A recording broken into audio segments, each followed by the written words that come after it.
Hello শিক্ষার্থীবৃন্দ, আজকে যে বিষয়ে আলোচনা করব সেটি হচ্ছে উপপদ তৎপুরুষ সমাস। খুব সহজেই কিভাবে মনে রাখবো, দেখো যে উপপদ তৎপুরুষ সমাস অ্যাকচুয়ালি উপপদ তৎপুরুষ সমাস খুব সহজে মনে রাখার কৌশল।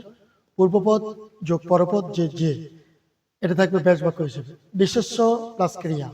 এটা মনে রাখতে হবে যে পূর্বপদে বিশেষ্য থাকবে এবং পরপদে থাকবে ক্রিয়া, আর ব্যাস বাক্য হিসেবে থাকবে যে। যেমন ধামা ধরে, ধামা ধরা, ধামা ধরে যে। বর্ণচোরা, বর্ণ চুরি করে যে। পকেট মার, পকেট মারে যে। চিত্রকর, চিত্র করে যে।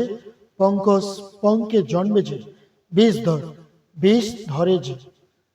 এটা শুধু মনে রাখবো, পূর্বপদটি বিশেষ্য পদ থাকবে এবং তার সাথেই লেগে থাকবে পরপদটি ক্রিয়া।